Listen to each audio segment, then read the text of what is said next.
So Anthropic just released Computer Use, which is basically where you give Claude access to your browser and your keyboard. And a lot of people out there are using this for silly toy demos, like how to organize your file, workspace, or whatever the heck. In this video, I want to show you 8 ways you can actually apply computer usage to real economically valuable tasks, like, for instance, reaching out to tens of thousands of people automatically in a highly personalized way using my browser. So I'm going to start with a brief demo, and then I'm going to show you guys how you guys can set this up on your end. We're also going to be bypassing Anthropic's built-in read block, which basically is where they don't allow you to use your browser for incoming writes. I'll show you guys how to do that, and then I'll also show you guys how to set it up in case you guys want to know. Okay, first and foremost, what's going on here? I'm on LinkedIn, and what I'm doing is I'm sending connection requests, which are the way that you sort of do outreach on LinkedIn. And one thing to note is that LinkedIn inherently blocks the vast majority of browser automation because it's obviously in their interest to maintain a highly human sort of environment, right? Most social media platforms will do this. Instagram does this, X is going to do this, Facebook, and so on and so forth. And so any sort of like automation of this task is pretty difficult to do in practice, and you'll receive some sort of either major platform block or, you're just going to run into some form of issue. Computer Use basically negates that for you entirely.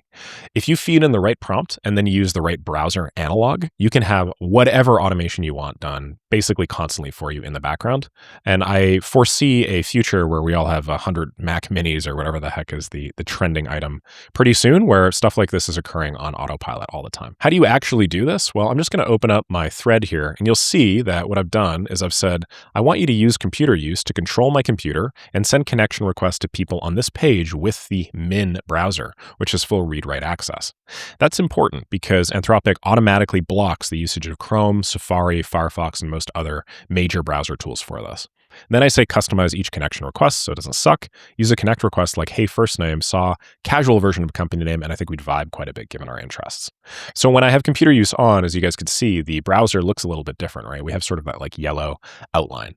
And it's actually like controlling my mouse. What it's doing is a variant of what it's already capable of doing with like Chrome DevTools MCP or whatever, where it takes a screenshot and then, it like kind of controls it. But you can see that at any point in time, I can just jump in and make minor adjustments and so on and so forth. And, as long as I'm not doing that while it's doing something super valuable or important, it sort of figures it out on its own. So that's use case number 1. And I just showed you guys it on LinkedIn, but I want to show you guys just how many other platforms you can do this on as well. Obviously, a big one here is Instagram. I know sending Instagram DMs automatically is obviously very high in demand, and a lot of people want to do that. But the same thing applies to any other platform. So you could do this on x.com. Despite the fact that I don't think Facebook is a great place for this stuff, you can also automate Facebook entirely. Then obviously you could do this on other platforms like, TikTok and, short form and so on and so forth. The way that you do this, to make a long story short, is 1, you install a browser that not a lot of people have heard about, a browser that is not on the block list. Anthropic's current block list, I think, is Chrome. Chrome. I think it's also Safari, and then they also do obviously Edge and Firefox. Min is a simple, free, and straightforward browser that I'm not affiliated with at all. It was just the first one that I tried that wasn't part of this block list. And what I'm doing is I have Min set up here. I then logged into my LinkedIn account, and then I just give it a list of all of the different leads I want to actually send requests to. And in my case, I did this pretty straightforwardly. I just pumped in the term AI automation into my LinkedIn, sorted by people, and then I just have it going. Now I should note that most of these platforms have outreach limits, so you can't actually send like 5 quadrillion pieces of outreach automatically. You'd need either multiple accounts to do this, or some other sort of like black hat method. And I don't recommend doing that. I don't recommend overly gaming these social media platforms because there's obviously downsides and a fair amount of risks. But you can apply the exact same approach to whatever the heck you want. After that, you just feed the list, and then perhaps most importantly, you have some form of what we in the cold outreach business call an icebreaker, which is some sort of like kind of quasi customized template that allows AI the ability to fill in variables dynamically. And so in my case, what I did, if I go back to Cowork, is I said, use a connect request like, hey, first name, saw casual version of company name, and I think we'd vibe quite a bit given our interests. You can insert or replace whatever variables you want here. It'll work pretty reasonably, so long as Claude obviously has access to information about that. My next major use case is going to be scraping social media for posts and then saving that to a local file, which I can then feed into, Claude Code or some other future thing in order to like generate content on my end.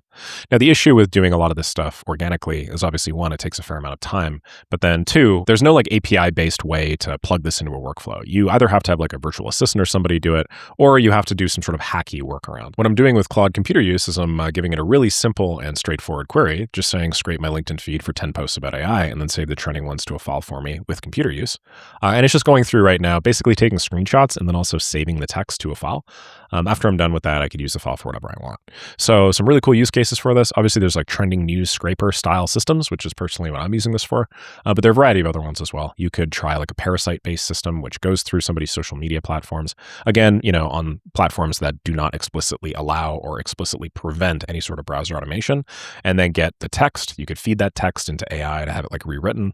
You could save photos and stuff like that by right-clicking the pictures, saying, save as, and so on and so forth. And then eventually just have like a big file set up that you can, then plug into your own content calendar. Once you're done, you then get a list of trending AI posts, and then you can do whatever the heck you want with these posts. In my case, maybe I'm going to use these trending posts to create some parasite content or whatever, and then use that to rank on LinkedIn. My next use case is going to be giving it a list of forms. So in my case, I'm just going to use dentists, but you guys could do whatever the heck you want. Contact forms for agencies, I don't know, big people to get in touch with, whatever.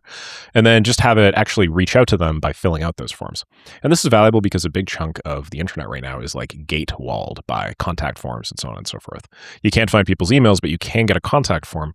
And so you can use or have Computer Use actually control your browser, click buttons and so on and so forth to, one, mitigate the appearance of CAPTCHAs and other things, while also, two, filling it out in like a human natural way with, your browser and stuff. So in this case, I said with Computer Use, fill these forms out. Loose info, gave it my name and so on and so forth. Initially it tried using Chrome. The reason why is because it always tries just using the specific thing that it's connected to.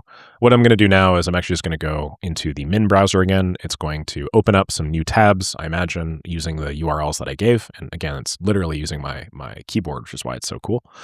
And then it's going to try and, fill out their forms and stuff. So here's a simple walk-in dental clinic. It's like a new patient form, and it's just going to go top to bottom and click on everything. So it started by closing the chat widget, and now it's going to start with what looks like first name, last name, and then work through each field. I should note that, a couple of these input fields are pretty dynamic, right? One of these is like a birth year or birth date picker. It's not very straightforward.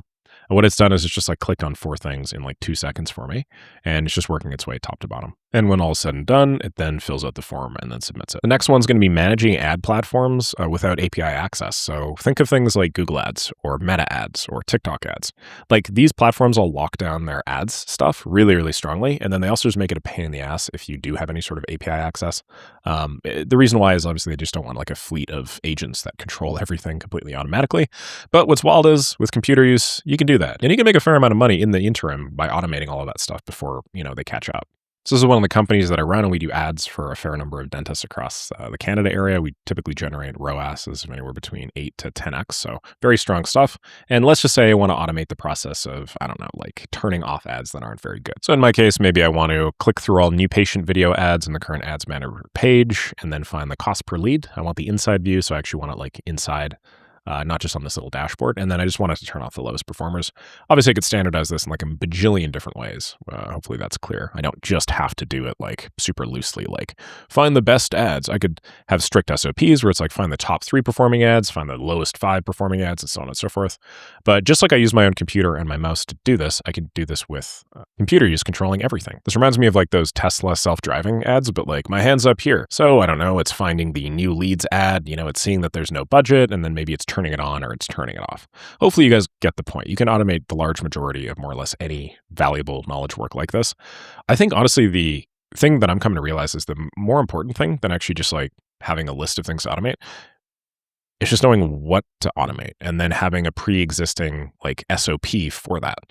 So believe it or not, like the big businesses are going to have the most success with this stuff, not necessarily, the small ones.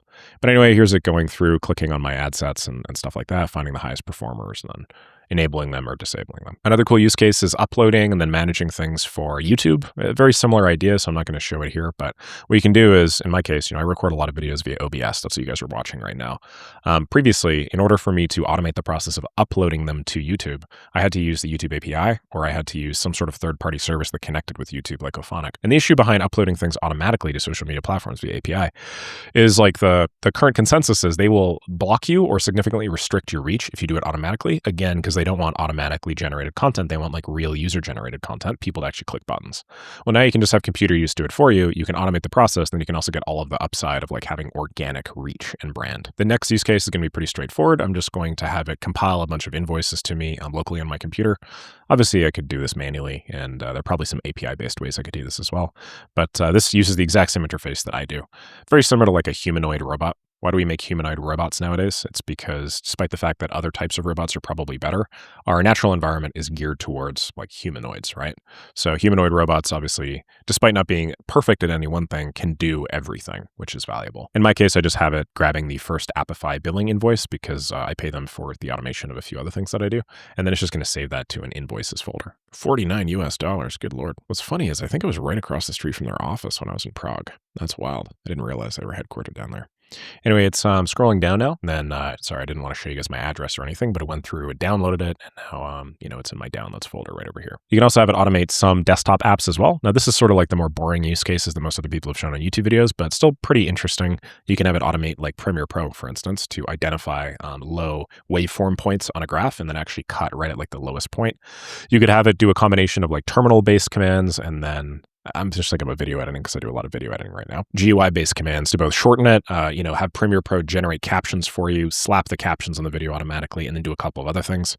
Really the sky's the limit there. And unfortunately, there's just so many different products that we could use there. I don't feel like I'd do a substantive positive service by demoing just a couple of mine. Okay, and then finally, QA testing. Because we are using our mouse and our keyboard here, we are going to be interacting with the screen with Claude in a very similar way to in which a human would realistically interact with the screen. A lot of the ways that people have been doing some sort of QA testing so far has been using like Chrome DevTools MCP or browser automation. And that's okay because, it still like does things on the computer, but it doesn't do so in a way that a human being might. For instance, it like doesn't click specific parts of the page, right? What it'll do is it'll like run JavaScript that simulates a click event. So what I've done here is I've said, hey, I want you to QA test nixrif.com, go through my entire signup flow, try to break it, screenshot every step. The goal is some form of real user simulation. I just want you to actually like do it the way that I would do it.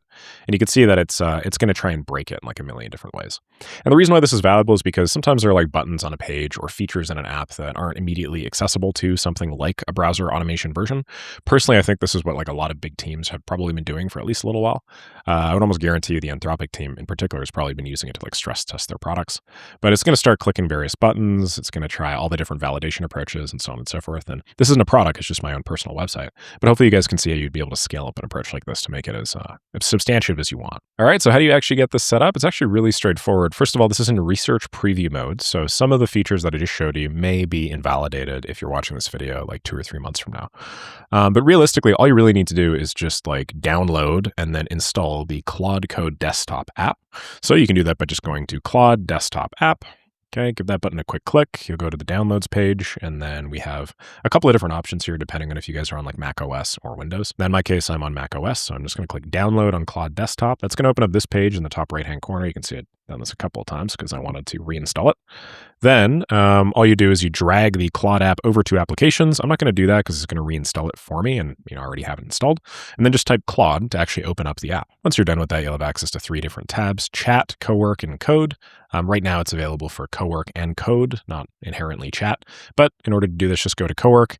And then now you can basically say, hey, do X, Y, and Z. It may not be enabled for you guys right off the bat. If that's the case, head over to Settings first, and then underneath General, scroll all the way down to where it says Browser Use and Computer Use. Enable Browser Use because that'll allow it to use the Claude Chrome extension, which allows it to do some browser stuff.